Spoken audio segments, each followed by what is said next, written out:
درود بر همه آزادی خواهان و آزادگان. امروز ساعت حدوداً 3 بعد از ظهر توسط یک فرد در همین جا و در مقابل دیدگان بسیاری چندین بار مورد تهدید جانی قرار گرفتم و همون موقع به پلیس صدوده هم اطلاع دادیم. الان که ساعت 6 بعد از ظهر هست و همچنان منتظریم که تشریف بیارن صورت جلسه کنن رو تا ببینیم چه پیش میاد. اما فکر میکنم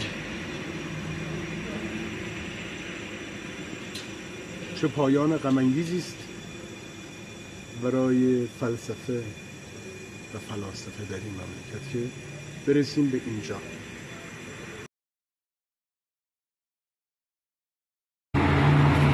درود بر همه آزادگان.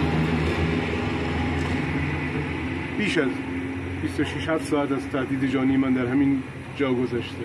محل زندگی من در حاشیه شهر کرج نزدیک شهرک ابریشم.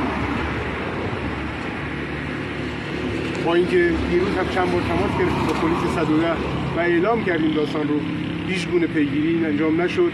امروز هم با پلیس تماس گرفتیم و در نهایت فرمودن اگر اون کسی که تهدید کرده رو یک بار دیگر دیدید به ما اطلاع بدید. با اینکه ما گفتیم آدرس این آقا رو داریم و مشخصاتش رو، اما هیچ گونه ترتیب اثری داده نشد.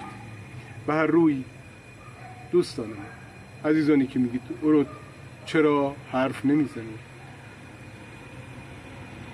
این سرانجام فعالیت‌های اجتماعی ما که قبل از اینکه حرف بزنم تهدید به مرگ میشه.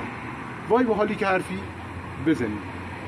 بر روی ما همتون رو از راه دور میبوسم و ممنونم که این چند ساعت گذشته ابراز همدلی کردید و پیگیر داستان ما. بدرود.